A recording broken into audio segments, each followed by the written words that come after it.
Lalu apa dibalik munculnya fenomena bendera bajak laut One Piece? Apalagi munculnya fenomena ini dekat sekali dengan peringatan HUT Kemerdekaan Republik Indonesia. Kita akan mengulasnya bersama dengan Direktur Eksekutif Amnesty International.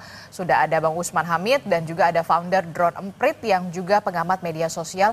Sudah ada Bung Ismail Fahmi. Selamat pagi, Assalamualaikum Bapak-Bapak. Selamat pagi, Waalaikumsalam, Mbak Risti. Iya, kita pagi-pagi begitu ya membahas soal bagaimana fenomena yang lagi ramai sekali terjadi di sejumlah daerah dengan banyak sekali orang yang mengibarkan bendera One Piece begitu ya. Ada lambang tengkorak dengan memakai jerami begitu ya di kepalanya, topi jerami. Nah, saya ke Bang Usman dulu. Bang Usman, kalau menurut Anda seperti apa fenomena di balik kemunculan pengibaran bendera One Piece? Apakah ini bisa menjadi pertanda bahwa ini adalah bentuk kebebasan berekspresi atau seperti apa Anda melihat ini, Bang Usman? Ya, kami melihatnya masih merupakan ekspresi yang sah dan dilindungi oleh undang-undang. Tidak ada kekerasan, tidak ada hasutan kebencian berdasarkan suku, agama, ras, atau lain-lainnya. Sehingga pernyataan-pernyataan sejumlah pejabat yang mengatakan itu memecah belah atau itu makar, itu sama sekali tidak berdasar. Mari kita tengok sama-sama apa sih ketentuan dari misalnya ketentuan tentang pasal makar 104, 106, 107, 108 sampai dengan 1010 pasal hukum pidana itu semua bicara tentang pasal makar. Ada yang tentang pembunuhan presiden, ada yang tentang penggulingan pemerintahan yang sah, ada yang tentang penyerahan sebagian wilayah kepada negara musuh, sampai dengan pemberontakan. Tidak satu pun dari perbuatan masyarakat kita, misalnya, diarahkan atau melakukan tindakan yang seperti itu. Kita lihat misalnya di Sragen, di Kerek, atau di Tuban, atau di beberapa wilayah. Ada dengan bersepeda santai, membawa bendera, sepeda sendirian. Ada juga yang misalnya membuat mural di jalan yang tidak merusak atau tidak mengganggu orang lain. Ada juga supir truk yang mengekspresikan atau mengutarakan perasaannya, pernyataan pikirannya, atau pendapatnya terkait dengan kemacetan yang tidak masuk akal sampai 3 hari 3 malam misalnya di sebuah Tapi pelabuhan. kita lihat begitu ya, Bang Usman, ini ada kebebasan berekspresi Anda melihat tidak ada tudingan makar dan segala macam. Tapi kemudian visual tadi sudah kita lihat, kemudian harus dihapus, sayang sekali begitu ya, harus dihapus di jalan begitu, dan bahkan didampingi oleh aparat. Ya, ya itu kan berlebihan. Tidak ada dasar hukumnya juga. Jadi aspek legalitasnya tidak terpenuhi. Aspek necesitasnya, keperluannya tidak perlu itu. Aspek proporsionalitasnya berlebihan gitu. Dan tidak bisa dipertanggungjawabkan tindakan-tindakan semacam itu. Jadi sebaiknya pemerintah justru duduk mengajak mereka yang mengibarkan bendera itu untuk berbicara, memperbaiki apa yang menjadi keprihatinan mereka. Kalau kita lihat dari ilustrasi Jolly Roger itu kan sebenarnya bukan bajak laut sebagaimana yang diidentikan dengan gambar tengkorak itu. Seolah-olah memang mengandung kekerasan, keseraman, dan seterusnya. Padahal itu adalah bajak laut Mugiwara, kru Mugiwara yang baik hati, yang menolong siapapun yang tertindas, yang menjadi sahabat dari banyak negara. Jadi dalam cerita itu justru yang tersimbolisasi adalah hal-hal yang baik gitu, melawan penindasan. Kan bangsa ini merdeka dengan semangat melawan penindasan. Tadi Pak Menhan mengatakan bangsa ini merdeka dengan darah, air mata, Dan keringat.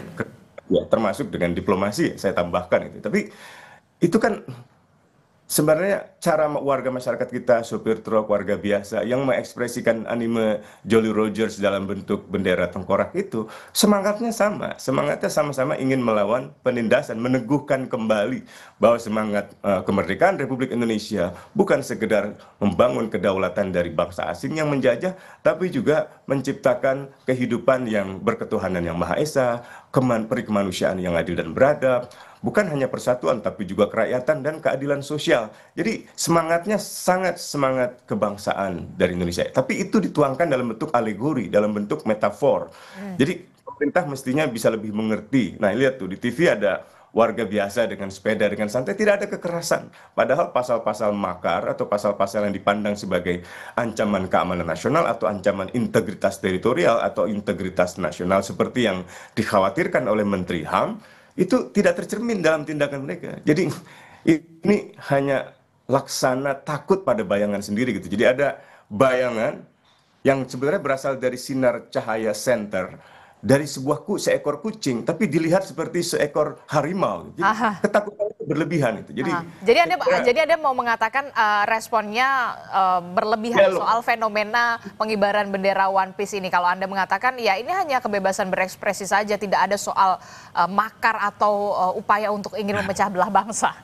Nggak ada. Jadi dialog lah, bicarakanlah misalnya tentang angka pengangguran atau angka pemutusan hubungan kerja yang meningkat, angka bansos yang kabarnya mungkin ratusan ribu warga miskin tidak akan lagi dapat masker, benar atau tidak? Angka pertumbuhan ekonomi yang diragukan oleh para ekonom dari Biro Pusat Statistik, benar atau tidak gitu? Atau hal-hal lain yang saya kira jauh lebih esensial. Jadi justru di sini inilah kesempatan pemerintah untuk bertemu dengan masyarakat, berdialog dengan masyarakat dari berbagai sektor, ya, Untuk bisa mendengarkan. memperingati kemerdekaan dalam rangka merefleksikan seberapa merdeka kita sekarang ini secara keadilan sosial, secara kebebasan politik dan seterusnya itu. Oke, tapi ini juga yang agak menarik begitu ya. Tapi bagaimana kalau bendera One Piece itu kemudian dikibarkan di bawah bendera Ya, merah putih? Karena kan banyak juga ada visual-visual warga begitu ya, mengibarkan bendera merah putih di bawahnya bendera One Piece begitu. Nah, Anda melihatnya bagaimana? Kalau tadi kan Menteri Pertahanan sudah mengatakan janganlah seperti itu dikibarkan bendera merah putih di bawahnya bendera bajak laut seperti itu, tidak pantas rasanya. Kalau ya. menurut Anda bagaimana?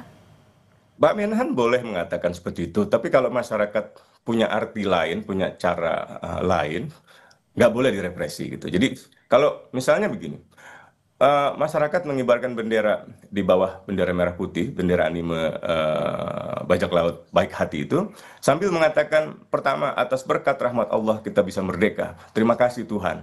Yang kedua atas perjuangan para pendiri bangsa, para proklamator, para revolusioner di saat itu kami sangat bersyukur. Namun demikian misalnya begitu. Kita masih harus membicarakan masalah-masalah ketidakadilan sosial dan seterusnya yang kita gambarkan lewat bendera. Itu kan hal yang tidak ada pidananya, tidak ada kejahatannya gitu. Nah, yang kedua, kalau Pak Menhan misalnya, pokoknya dilarang. Kalau misalnya itu dilakukan akan dipidanakan. Nah, kalau gitu revisi dulu undang-undangnya. Karena undang-undang perlindungan tentang lambang negara seperti bendera dan seterusnya itu kan yang dilarang itu misalnya merobek atau membakar atau menginjak-injak seperti yang diatur di sejumlah negara. Atau melakukan perbuatan lain yang sifatnya merendahkan bendera merah putih atau misalnya menghina bendera merah putih dalam pengertian yang dimaksud dengan undang-undang itu. Kalau kalau yang kita lihat sekarang ini saya kira jauh dari rasa itu. Justru ia ingin menggunakan simbol, metafor, alegori untuk mengetengahkan kembali esensi merdeka itu, esensi merah putih itu kan sebenarnya adalah melawan penindasan dan kru Mugiwara dalam cerita bajak laut ini adalah kru dari bajak laut yang baik hati, yang menolong sesama, Oke. yang melawan penindasan. Jadi semangatnya itu yang harus dilihat ketimbang simbolisasinya gitu loh, Mbak. Oke, menarik sekali begitu ya pembahasan kita soal bagaimana ribut bendera One Piece jelang HUT ke-80 Republik Indonesia, walaupun memang ada berbagai macam pro dan juga kontra soal fenomena ini. Sebenarnya selain Bung Fahmi dan juga Mas Usman Hamid, kami juga sudah lebih dulu juga berusaha untuk mengundang dari kantor kepresidenan, tapi sampai saat ini belum ada jawaban. Kami berharap dari kantor kepresidenan bisa ikut bergabung bersama kami untuk memberikan diskusinya, memberikan perspektifnya juga dari sisi pemerintahan sebenarnya untuk kita bisa berdiskusi di pagi hari ini ya Bang Usman Hamid dan juga Bung Fahmi. Saya ke Bung Fahmi dulu. Tadi sudah dijelaskan oleh Mas Usman Hamid soal bagaimana ini soal kebebasan berekspresi, tidak ada hubungannya soal makar, memecah belah bangsa, dan Anda juga Mas Usman juga mengatakan agaknya kok seperti berlebihan begitu reaksinya begitu. Nah, kalau dari digital sendiri, kalau dari media sosial, apa yang bisa Anda jelaskan soal awal kemunculan simbol bendera One Piece ini sampai akhirnya ramai di media sosial dan akhirnya juga tercetuslah kemudian terwujudlah di dunia nyata begitu ya, banyak sekali pengibaran bendera One Piece di menjelang HUT ke-80 Republik Indonesia. Mas Bung Fahmi. Jadi kalau kita lihat sebetulnya kan jauh sebelum bulan Juli, kan ramai kan bulan Juli kemarin di media sosial. Sebelum itu kan sudah cukup ramai di kalangan sopir. Dan itu tidak ada hubungannya dengan 17 Agustusan, tidak ada hubungannya dengan yang politik. Jadi mereka merasa relate sebetulnya para sopir tadi, seperti yang disampaikan Bang Usman tadi. Bagaimana mungkin dia dapat masalah di jalan, soal kondisi jalan, soal macet dan lain-lain. Dan bendera ini kan artinya apa? Solidaritas ya, ada semangat solidaritas di antara mereka. Dan mungkin ya dia merasa dengan adanya bendera ini itu makin kuat gitu loh, menghadapi tantangan, rintangan di jalan, beratnya kehidupan seperti itu. Dan itu seperti yang ada di gambaran di film. Dan itu belakangan kemudian rame di media sosial. Kenapa? Kan pas kebetulan menjelang 17 Agustusan. Biasanya kan mereka biasanya itu mengibarkan bendera merah putih. Kemudian ada netizen yang bilang, dulu merah putih, sekarang diganti, bukan diganti sebetulnya. Sekarang yang berkibar adalah bendera Joli ini kan gitu. Nah dari sinilah kemudian mulai ada relate sambungan antara bendera ini dengan 17 Agustusan. Media sosial rame, kemudian direspon. Ya sayangnya respon pertama dari pemerintah seperti yang disampaikan Bang Usman tadi, itu cenderung seperti apa ya, menilai ini sebagai makar ya, nilai sebagai makar, tidak melihat esensinya seperti apa. Langsung pokoknya ini makar, ini sesuatu yang harus diluruskan, tidak sesuai dengan undang-undang dan lain-lain. Nah, hal inilah yang kemudian menyebabkan resistensi itu makin meningkat. Yang tadinya sebagai ibaratnya baja laut yang baik hati, mereka saling membantu di antara para supir ya, supir truk itu. Kemudian kenapa ini dilawan sama pemerintah?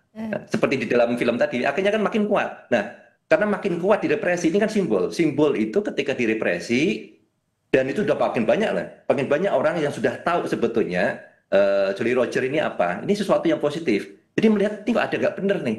Akhirnya timbullah solidaritas di media sosial yang makin besar. Jadilah viral. Saya lihat tuh data sekarang ini 81%, Mbak. 81% itu mendukung. Ya, sentimennya itu sangat positif terhadap bendera ini. Itu kalau kita lihat di media sosial. Itu bukan hanya di Twitter, itu di TikTok. Berangkatnya kan banyak rame video di TikTok. Twitter itu meramaikan belakangan gitu. Dan meskipun saya analisis banyak percakapan di Twitter, di TikTok, di lain-lain, semua cenderung positif untuk mendukung Jolly Roger ini. Nah, apa yang akan terjadi akhirnya, ini kan pertarungan simbol ya, pemaknaan simbol. Dan kita bisa lihat dulu pernah ada itu, simbol V for Vendetta ya. Jadi orang protes anonim pakai masker, ya, pakai masker menutup muka, pakai vendetta. Tadinya sebetulnya sama, mirip seperti ini juga. Ekspresi seni yang kemudian oleh pemerintah itu secara internasional, beberapa negara melihat ini sesuatu yang harus dilawan. Malah akhirnya menjadi simbol perlawanan internasional. Ini yang perlu kita hati-hati juga ya, karena simbol itu nggak bisa direpresi. Simbol itu bisanya tuh diresapi, dipahami maknanya seperti apa. Ketika direpresi, oke misalnya di jalanan tadi kan ditutup ya, itu bisa udah muncul itu saya lihat tuh di TikTok juga. Mereka menggunakan apa? Artificial intelligence, menggunakan AI, generate pakai AI. Siapa yang bisa merepresi pakai AI? Disebarkan di TikTok itu banyak sekali video-video dari apa itu kendaraan truk itu menggunakan bendera ini pakai AI di generate. Jadi hal ini kan bisa menimbulkan ekspresi yang jauh lebih luas lagi. Solusinya paling bagus ya tadi, harusnya saya sepakat dengan Mas Usman, ini adalah dialog. Karena saya lihat ini kan ada pertemuan antara dua generasi ya yang berbeda. Sama-sama sebetulnya sama-sama cinta tanah air. Saya nggak yakin mereka yang mengibarkan bendera merah putih itu tidak cinta, sama cintanya gitu. Cuma gimana cara ekspresinya ini harus dipertemukan. Oke, jadi ini merupakan simbol begitu ya, seharusnya tidak perlu reaktif begitu ya untuk merespon hal ini begitu. Walaupun Menko Polkam Pak Budi Gunawan menyatakan pemerintah akan mengambil tindakan hukum secara tegas dan terukur jika ada unsur kesengajaan dan provokasi dalam pengibaran bendera One Piece. Dan langkah ini diambil demi menjaga ketertiban dan kewibawaan simbol-simbol negara. Nah itu gimana tuh Mas Usman? Pak Budi Gunawan, Pak Menko sebaiknya tidak perlu sampai ke sana. Saya kira akan lebih baik jika Pak Menko misalnya mengkoordinasikan sejumlah kementerian atau memastikan menteri-menteri yang terkait merespon permasalahan-permasalahan esensial yang disampaikan oleh mereka, dari mulai warga biasa, para sopir truk, atau generasi muda yang seringkali mengeluhkan berbagai kondisi Republik ini. Entah itu masalah korupsi, lingkungan hidup, atau layanan-layanan masyarakat di tingkat bawah. Seperti tadi saya katakan, misalnya begini, saat ini kita tahu dunia, bukan hanya Indonesia, mengalami tantangan ekonomi yang sangat berat. Jumlah pengangguran tiba-tiba meningkat tajam. Orang yang kehilangan pekerja di Inggris dalam beberapa bulan terakhir 100.000 orang. Di Indonesia sampai bulan Mei menurut Serikat Buruh sampai 70.000, 80.000 orang. Nah, apa yang bisa dilakukan oleh pemerintah bersama masyarakat? Yang kedua, layanan-layanan misalnya di pelabuhan untuk para supir truk yang seringkali mengalami pungutan. Bagaimana caranya misalnya menteri terkait, katakanlah Menteri Perhubungan, atau misalnya Kapolri misalnya, bisa menertibkan hal-hal seperti ini. Sehingga dalam 1 pekan ke depan atau dalam 2 pekan ke depan atau pada tanggal 17 Agustus, para supir itu dengan bangga mengatakan, tidak ada lagi pungutan itu. Terima kasih Pak Menko, terima kasih Pak Menteri. Misalnya seperti itu. Jadi hal-hal seperti itu yang saya kira jauh lebih dibutuhkan. Kasihan masyarakat sudah kesulitan hidup ditambah dengan dipidanakan. Itu kan jadi menambah masalah, bukan menyelesaikan masalah.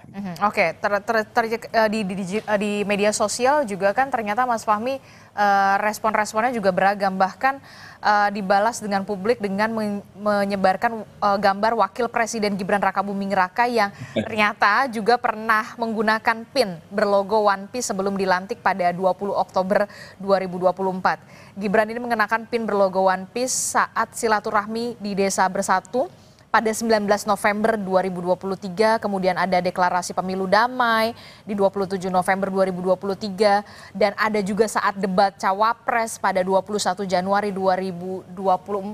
Anda melihatnya gimana nih, jadi balas-balasan begitu kalau di media sosial, kemunculan One Piece ini? Jadi itu kan gambaran anak muda ya, seperti itu yang benar. Ya, dan itu relate banget dengan anak muda sekarang ketika mereka mengekspresikan One Piece. Mereka tahu banget itu simbolik One Piece itu seperti apa, perjuangannya mereka seperti apa. Makanya itu dipakai oleh Gibran kan pada saat sebelum debat, pada saat debat dan seterusnya. Karena itu sangat positif. Itu seperti simbol ya. Ada satu gambar kecil saja, simbol itu menariknya. Gambar kecil, nggak usah kita banyak bicara. Di situ menyampaikan pesan apa? Ini kita lagi berjuang melawan ketidakadilan, korupsi, dan lain-lain. Seperti itu yang kalau Mas Usman bilang tadi, bajak laut yang baik hati, ya kan ekspresinya itu. Dan itu pada saat Pilpres kemarin itu menarik perhatian anak muda. Mereka sangat relate, ini bagus ini. Kita punya calon wakil presiden yang ngerti banget. Nah makanya ketika mereka katakanlah mengikuti wapresnya, kok sekarang dianggap sebagai makar? Makanya ini kan jadi kontradiktif. Makanya jadi kita perlu melihat ada cara berpikir ini ya, saya coba promote juga di media sosial. First principle thinking ya, jadi coba kita berpikir menggunakan prinsip dasar. Prinsip dasarnya apa? Pertama kita hapus dulu semua asumsi. Asumsinya apa? Masyarakat ingin makar, misalnya gitu. Bendera tengkorak itu asumsi kita biasanya kan bajak laut yang jahat misalnya. Itu semua asumsi kita hapus dulu. Sekarang kita lihat bendera itu maknanya apa? One Piece itu maknanya apa? Di balik bendera ini ada apa sih gitu. Jadi kita lihat fakta-fakta yang tidak terbantahkan, yang secara objektif. Nah, dari fakta-fakta inilah kemudian kita buat kebijakan. Nah, ternyata seperti satu fakta misalnya, seperti yang disampaikan tadi, Gibran dulu pakai. Artinya memang ini sesuatu yang positif. Dan itu bisa menarik suara anak muda. Dan anak muda sekarang mengikuti juga seperti itu. Yang diambil apa? Semangatnya. Semangat untuk mencintai negeri, tapi dengan cara anak muda. Dan itu harus direspon positif ya? Itu harus direspon positif. Makanya ini sebetulnya pertemuan. Anak muda juga perlu memahami kan betapa lukanya para pejuang zaman dulu. Ya. Dan tidak semata kita di satu sisi berdirinya, dia harus berdiri di dua sisi. Makanya sifatnya harus konstruktif. Ya kita di antara duanya itu. Tapi dengan melihat fenomena banyaknya pengibaran bendera One Piece begitu ya di jalan, kemudian di warga-warga yang sudah melakukan pengibaran bendera ini begitu kan, ini jadi salah satu fenomena yang baru begitu ya Bang Usman dan juga Bung Fahmi begitu ya. Kalau menurut Mas Usman sendiri, apakah ini ada kaitannya dengan politik, terkait dengan situasi politik dan juga negara saat ini? Apakah ada hubungannya? Tapi jangan dijawab dulu Mas Usman Hamid, kami akan segera kembali usai jeda di Sapa Indonesia Pagi. Sebelum kita lanjutkan dialog kita di pagi hari ini, saya akan mengajak Anda untuk menyimak bagaimana pernyataan warga terkait dengan bendera One Piece. Apa sebenarnya kata mereka? Kita simak berikut ini tanggapannya. Ini menurut saya agak aneh sih kalau misalnya dilarang ya, karena dengan adanya pengibaran One Piece atau enggak dikibarkan pun juga tidak ada melunturkan rasa kewarganegaraan kita ya terhadap nasionalis kita terhadap Indonesia gitu. Jadi mending daripada negara mengurusi hal-hal One Piece ya, mending urusin yang lain deh gitu. Menurut saya bendera One Piece itu kan bendera yang dari kartun, yang kenapa sih pemerintah nggak atau ngelarang gitu untuk dikibarkan di sini? Karena menurut saya sebenarnya boleh-boleh saja dikibarkan selagi itu tidak menyinggung arti dari merah putihnya sendiri, yang dimana merah putih itu kan sebagai bendera nasional kita. Memang ada dua sisi ya, jadi dari pemerintahnya mungkin ada kekhawatiran bahwa bendera ini digunakan sebagai simbol aktivisme tertentu. Tapi di sisi lain saya juga takut kalau misalnya memang ini bendera digunakan atau ditunggangi untuk aktivitas-aktivitas yang sifatnya anarkis gitu. Ya sebenarnya agak lebay kalau menurut saya ya, dengan segala respek ke pemerintahan. Tapi justru menurut saya kalau misalnya pemerintah memandang bahwa aksi seperti ini tuh dianggap ilegal atau membahayakan negara, itu justru akan bikin rakyat sendiri makin marah. Menurut saya agak dilonggarin aja sih untuk hal-hal seperti ini. Terutama ini kan juga nggak ada unsur-unsur sara, nggak ada unsur-unsur yang membahayakan bagi siapapun, justru sedikit lucu bagi saya. Bagi netizen sih malah konten ya, terutama bagi fans One Piece. Ya, kita masih membahasnya soal bagaimana ribut soal pengibaran bendera One Piece jelang hari ulang tahun kemerdekaan ke-80 Republik Indonesia. Kami juga sudah kedatangan anggota DPR RI dari fraksi PDI Perjuangan, ada Bung Andreas Hugo Pareira. Bung Andreas Hugo, selamat pagi. Apa kabar? Selamat pagi Adisti, selamat pagi Mas Usman. Iya, kita sudah di paruh pertama, kita sudah membahas soal bagaimana ribut-ribut bendera One Piece begitu ya, yang banyak sekali fenomenanya gitu dikibarkan di sejumlah daerah begitu. Nah, kalau Bung Andreas Hugo sendiri sebagai anggota DPR dari fraksi PDI Perjuangan, Anda melihat ini masalah atau enggak sih? Lebay enggak sih? Ya, terus terang Adisti, saya beberapa waktu yang lalu, kalau tidak salah 4-5 hari yang lalu ditanya oleh wartawan gitu, bahwa ada pengibaran bendera namanya One Piece ini, terus kemudian apakah ini bentuk kegiatan makar gitu. Saya justru kaget gitu, kaget kok ada hal yang gerakan-gerakan makar gitu. Kemudian saya coba cari tahu lebih jauh, terus kemudian saya tanya ke anak saya, katanya karena viral di media sosial gitu. Terus anak saya jelaskan, saya ingat dulu memang di meja belajar anak saya itu banyak komik-komik ini gitu. Saya teringat itu, betul juga ini, artinya ini memang komik yang digemari anak-anak gitu kan. Dan juga gambar tengkorak itu ada lambang bajak laut lah, kurang lebih seperti itu gitu. Nah, menurut saya sih kalau dituduh makar terus itu agak berlebihan lah gitu. Artinya ya mungkin banyak orang yang juga ya hanya ikut-ikutan saja, terus kemudian ya ya rame-rame lah. Tapi menurut saya kalau ini sebagai suatu fenomena, saya kira ini berbentuk ekspresi simbolik dari masyarakat.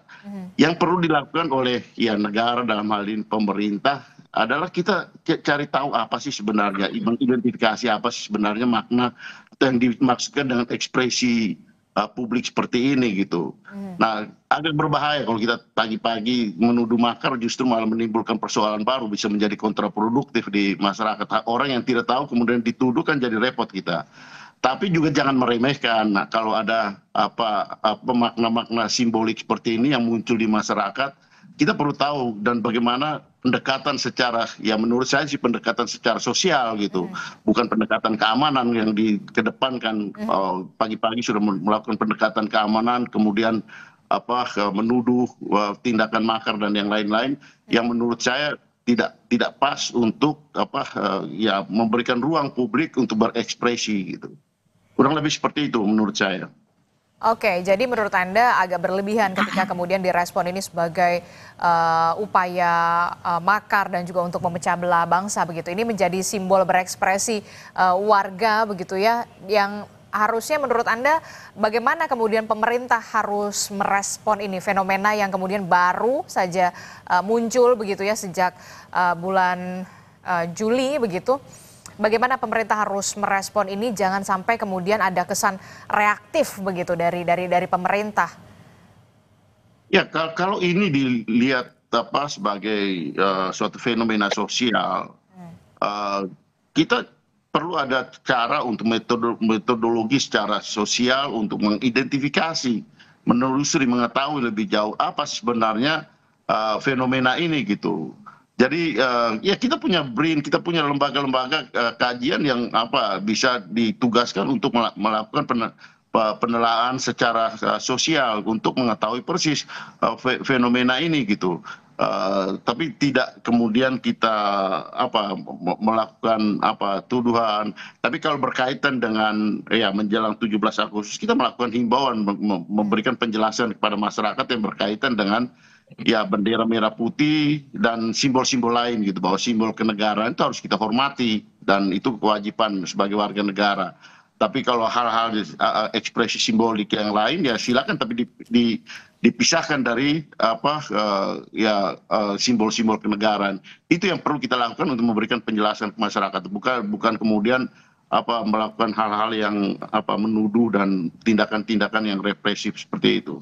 Oke, kalau tadi Mas Usman juga kan mengatakan ini simbol kemudian harus bentuk keadilan begitu ya, keadilan yang harus diciptakan di sebuah negara atau pemerintahan begitu ya, termasuk soal korupsi, kemudian lapangan pekerjaan, bahkan juga berbagai macam permasalahan yang menimpa warga. Apakah ini menjadi trigger juga kemudian fenomena ini muncul di kalangan masyarakat saat ini? Ya, sebenarnya semua lapisan masyarakat sekarang ini merasakan ada masalah yang cukup serius gitu. Yang baru misalnya untuk menengah, rekening-rekening yang dibekukan hanya karena tidak ada transaksi. Saya sendiri kenal rekening saya misalnya di Bank Mandiri itu diblokir. Saya tanya kepada kepala cabang ini kenapa? Oh, PPATK yang memblokir. Loh, PPATK itu kan Badan Intelijen Keuangan. Namanya Badan Intelijen Keuangan, tidak boleh dia melakukan pemblokiran kecuali dengan izin pengadilan, misalnya gitu. Jadi itu satu. Yang kedua, tadi kita bicara anak muda. Beberapa hari lalu Al Jazeera memberitakan ada 44 juta anak muda yang kesulitan untuk mendapatkan pekerjaan. Sebagian besar itu sarjana misalnya. Jadi saya kira mereka ingin mengekspresikan juga apa yang mereka rasakan hari ini, kesulitan ekonomi, mencari pekerjaan, berjualan, atau misalnya mendapatkan layanan kesehatan yang dibutuhkan, pendidikan, perumahan, dan seterusnya. Bahkan prajurit-prajurit TNI misalnya juga sekarang bertanya-tanya, mengapa perumahan yang dijanjikan justru tidak berjalan dengan baik gitu, kemana uangnya? Jadi saya kira banyak sekali keresahan masyarakat yang sekarang ini berkembang yang harus direspon oleh pemerintah dengan hati-hati. Tadi saya setuju dengan Pak Andreas. Jadi jangan berlebihan, tapi juga jangan menganggap remeh. Jangan berlebihan artinya nggak perlulah menganggap itu makar sehingga harus dipidana atau didatangi aparat militer. Aparat militer kan bukan penegak hukum. Polisi juga nggak perlulah karena tidak ada pelanggaran hukum pidana di sini. Yang kedua, jangan menganggap remeh, maksudnya jangan mengabaikan, harus dengarkan apa sih yang jadi kritik mereka gitu. Jadi sekali lagi ini adalah ekspresi metaforistik, alegoris atau simbolik yang memang punya makna yang dalam dari masyarakat yang sangat membutuhkan respon lebih bijaksana dari pemerintah. Bung Andreas, apakah Anda setuju ini merupakan bentuk keresahan dari masyarakat yang kemudian harus direspon begitu ya, harus didengarkan begitu aspirasi dari masyarakat ini soal bagaimana korupsi yang kemudian makin merajalela, lapangan pekerjaan kok ya makin sedikit saja begitu, belum ada terlihat upaya pemerintah begitu. Apakah ini juga jadi salah satu bentuk keresahan masyarakat sampai akhirnya fenomena ini muncul dan juga ramai di masyarakat, Bung Andreas? Ya, Adisti, itu yang saya katakan tadi. Saya tidak mau pagi-pagi menyimpulkan karena suatu fenomena sosial itu harus perlu ditelusuri lebih lebih ilmiah lah, dengan cara yang lebih lebih detail untuk mengetahui persis. Karena menyimpulkan pagi-pagi itu sama aja dengan menuduh makar menuduh hal-hal yang kemudian bisa menimbulkan persoalan baru gitu. Oleh karena itu saya katakan tadi bahwa ya kita jangan juga berlebihan, tapi jangan juga menganggap remeh. Dalam arti kita perlu tahu lebih jauh, kemudian sehingga melakukan tindakan yang juga tepat untuk ya mengatasi persoalan ini. Kalau ini dianggap sebagai suatu persoalan gitu. Jadi ya hal yang berkembang, fenomena yang berkembang itu harus diteliti gitu lebih jauh. Kalau kita melihat itu sebagai suatu fenomena sosial. Jadi saya katakan tadi pendekatannya adalah ya awal adalah pendekatan sosial gitu, sosiologis gitu. Baru kemudian apa terapinya, itu baru kemudian apa pendekatan apa yang mau kita lakukan untuk mengatasi persoalan ini, menyelesaikan, menjawab persoalan ini gitu. Itu yang saya maksudkan tadi, Mbak Adisti. Oke, termasuk juga kalau dikatakan apakah ini ada kaitannya dengan politik, seperti mengaitkan dengan situasi politik saat ini dan juga situasi negara saat ini. Anda melihatnya gimana, Bung Andreas dan juga Mas Usman serta Bung Fahmi? Bang Andreas dulu mungkin. Bang Andreas dulu. Bisa jadi ya, bisa jadi juga tidak gitu, Adisti. Dalam arti apa? Itu yang namanya fenomena sosial gitu. Fenomena sosial menurut saya artinya yang saya belajar secara sosiologis, kita perlu melakukan penelusuran yang lebih jauh untuk mengidentifikasi apa sih persoalan sebenarnya. Dan kemudian setelah kita tahu apa persoalannya, baru kemudian ya kita melakukan Cari solusi tindakan bersama. cari solusinya gitu. Dan itu adalah tugas negara gitu. Dalam hal ini ya pemerintah yang mempunyai otoritas dan mempunyai aparat untuk melakukan hal-hal tersebut gitu. Tapi kalau pagi-pagi kita membuat kesimpulan, itu berbahaya gitu. Kalau untuk berbahaya dalam arti apa? Bisa kita salah menyimpulkan dan salah melakukan tindakan gitu. Nah, saya kira ya ini muncul kan tiba-tiba gitu kok ya ada orang menggunakan bendera ini atau simbolik ini, simbol-simbolik. Meskipun tadi saya dengar juga katanya sebelumnya Mas Wapres juga sempat menggunakan itu. Kalau beliau juga sempat menggunakan itu kemudian dituduh makar, gimana nanti? Oke, Mas Usman, bagaimana Anda melihat ini? Apakah ini ada kaitannya dengan politik ataupun kemudian situasi politik dan juga situasi negara saat ini? Politik dalam pengertian filsafat Aristotelian ya, politik kebaikan, kemaslahatan, kemuliaan, ya itu ada. Itulah yang ingin disuarakan oleh para sopir truk, oleh anak-anak muda, bahwa kemerdekaan Indonesia itu haruslah diukur dari seberapa maslahat, seberapa adil, seberapa sejahtera. Telah kita lihat di dalam kenyataan, itu cita-cita politik kan, cita-cita para proklamator yang berpolitik atau mendirikan partai politik atau misalnya memimpin pemerintahan. Tapi kalau politik dalam pengertian, oh ini ada orang, kelompok atau aktor besar yang ingin menjatuhkan pemerintahan Prabowo, siapa gitu? Nggak ada. Analisis politik yang kita bisa ikuti kan sederhana. Bahkan kubu politik yang semula bersaing dengan kubu politiknya Prabowo itu baru mendapatkan katakanlah suatu insentif politik kan. Misalnya PDIP separuh kan beroposisi nih di bawah Pak Hasto Kristianto dan juga Ibu Mega gitu kan. Tapi kan belum lama ini Pak Hasto baru dibebaskan misalnya dengan amnesti. Atau misalnya pesaing politik lainnya dalam Pilpres kemarin adalah kubunya Pak Anies Baswedan.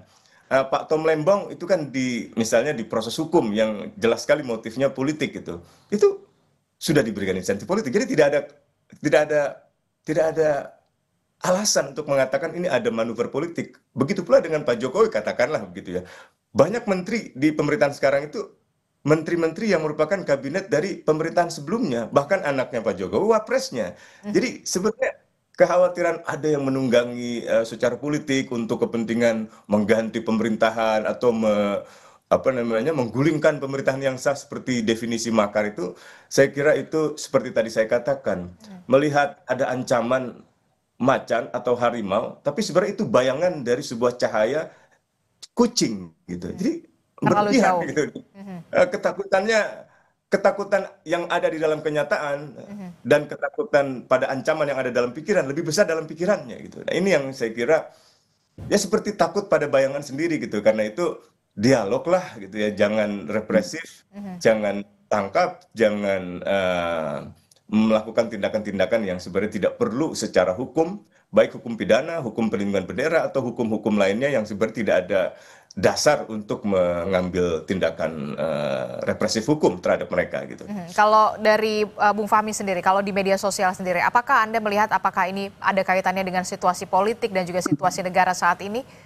Singkat saja, terakhir. Ya, jadi saya gunakan social network analysis ya. Di situ ketahuan siapa saja yang berbicara dalam topik ini.